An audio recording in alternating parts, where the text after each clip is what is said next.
Pessoal, dito isto, a gente já preveniu o nosso paciente, já fez exames de colesterol total, LDL, triglicerídeo, definiu que esse paciente tem um aumento do LDL, um aumento do triglicerídeo, uma queda do HDL. O nosso próximo passo, pessoal, vai ser estratificar o risco cardiovascular de algum evento desse paciente nos próximos anos, tá?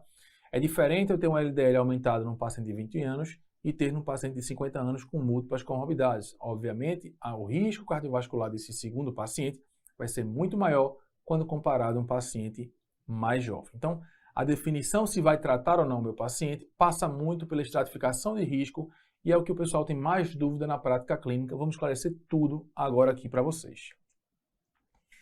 Para isso, pessoal, a gente tem calculadora disponível. Então, não precisa mais ver a aula, não é isso? Não. Vou dar algumas dicas para vocês aqui para não precisar abrir o celular na frente do paciente para fazer a calculadora.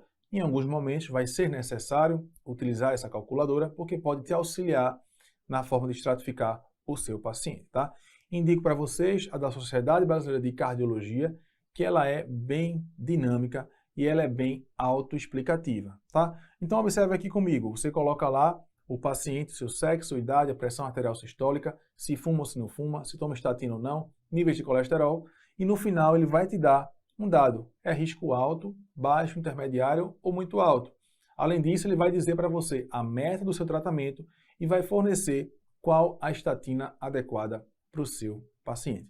Facilita muito, mas observe que nessa classificação a gente já está na etapa 4. Antes de chegar na etapa 4 dessa calculadora, temos a etapa 1, 2 e 3, e é isso que eu falo para vocês a partir de agora, tá? Então, com relação à estratificação de risco do nosso paciente. Então, o paciente de risco baixo de eventos cardiovasculares nos próximos anos é um paciente que tem um score de risco global menor que 5% em homens ou mulheres, visto por aquela calculadora final que eu mostrei para vocês no slide anterior. Tá, Lucas, mas como é que eu chego na etapa 4, se a gente nem falou na etapa 1, 2 e 3? Calma, vamos falar sobre ela agora.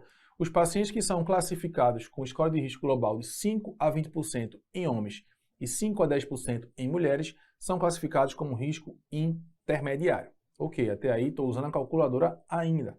Vamos chegar lá. Pacientes com diabetes. Opa, já entrou uma coisa nova aqui. Só diabetes. Sem doença aterosclerose subclínica ou estratificador de risco, ele é risco intermediário. Primeiro conceito importante com relação à estratificação de risco. Falou em diabetes, ele é pelo menos um risco intermediário. E o que danado é doença aterosclerótica subclínica ou estratificador de risco? Estratificador de risco vai ser um paciente do sexo masculino maior de 49 anos, uma mulher acima de 56 anos, diabetes de longa data, duração de mais de 10 anos do diagnóstico, história familiar de doença arterial coronariana, tabagismo, hipertenso, síndrome metabólica. Vocês devem convir comigo que a maioria dos pacientes diabéticos vai ter pelo menos um estratificador de risco. Não vai? Vai sim, então ele é pelo menos também um risco alto. Então, diabético ele vai ser intermediário ou alto risco de uma maneira geral.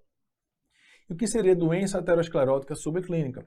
Doença aterosclerótica subclínica seriam placas de aterosclerose que não estão levando a nenhuma clínica, nem levaram a nenhum evento cardiovascular. Então, fiz lá um ultrassom de carótida do meu paciente, tem uma placa maior que 1,5 milímetros. Índice tornozelo braquial, uma coisa que você pode fazer no seu consultório, tá? Medir a pressão arterial do seu paciente no membro superior e no membro inferior, preferencialmente através de um sonar Doppler, para avaliar essa pressão arterial. Se tiver um índice tornozelo braquial menor que 0,9, isso sugere uma doença arterial periférica, então já é também aterosclerose subclínica. Score de cálcio maior que 100, uma tomografia simples, sem contraste, outra maneira de estratificar o seu paciente. Você vai ver se tem cálcio nessas artérias desse paciente, então é outra maneira aí que pode ajudar você a classificar melhor o seu paciente. E placa aterosclerótica não obstrutiva, menor que 50%, numa angiotomografia de coronária. Então observem que esses exames aqui podem ser realizados num paciente diabético. Fiz lá no meu paciente diabético, ele não tem nenhuma dessas alterações no exame, ele é risco intermediário. Se tem, ele é risco alto, isso muda essa conduta, você vai intensificar o tratamento neste paciente. Ok? Vamos agora para o risco alto. Então, score de risco global maior que 20 ou maior que 10% em mulheres, aquela etapa 4 da nossa calculadora. Mas antes disso eu vou avaliar, tem aterosclerose subclínica? Já é risco alto, mesmo não sendo diabético. Tem aneurisma de aorta abdominal. Lembrar que o paciente tabagista tem que fazer rastreio com ultrassom, porque ele tem um risco mais elevado de fazer aneurisma de aorta abdominal, isso é enfraquecimento de parede de artéria, tá? Isso também é aterosclerose, então já é um paciente de risco alto.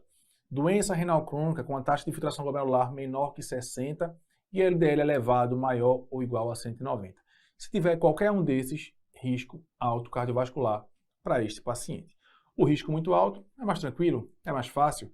Uma aterosclerose significativa, mais de 50% de obstrução, é muito alto esse risco, pessoal, sem ou com sintomas clínicos. Se já teve um evento coronariano, cerebrovascular, vascular periférico, sem dúvida, risco muito alto, tenho que ser mais agressivo nesse perfil de pacientes. Então vamos resumir aqui como seria a nossa estratificação de risco. Primeira etapa que eu vou perguntar ao meu paciente: senhor fulano de tal, já teve um evento cardiovascular prévio ou fez algum exame que mostrou uma estenose arterial maior ou igual a 50%? Não, doutor, nunca tive.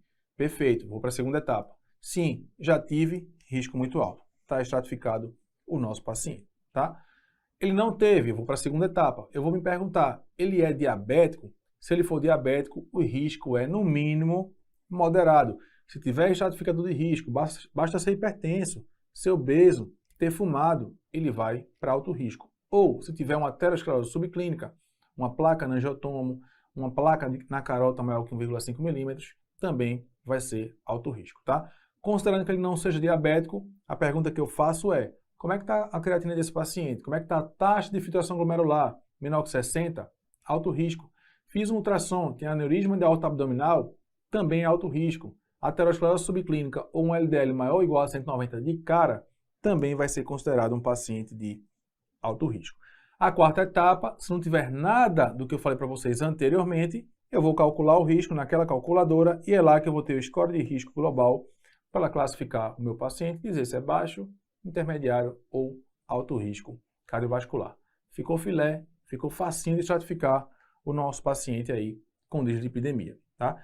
E quais seriam as metas de redução percentual do nosso paciente que tem aí um alto risco, muito alto risco, intermediário ou baixo risco cardiovascular? Citei para vocês que quanto maior o risco, maior a nossa meta. Então a gente tem que reduzir mais ainda o percentual do LDL do nosso paciente. Lembra daquela tabela inicial dos valores de referência? Volto aqui para ela para vocês para falar um pouquinho sobre a questão das metas. Então, se é um paciente de muito alto risco cardiovascular, eu tenho que ter uma meta LDL menor que 50, de não HDL soma 30 menor que 80, com uma redução maior que 50% naqueles que ainda não estão usando hipolipemiantes. Alto risco cardiovascular, 70 e 100 de LDL e não HDL, também 50%. Risco intermediário, entre 30 e 50% de redução sem hipolipemiante e com hipolipemiante fica 100 e 130, o diabético está pelo menos aqui.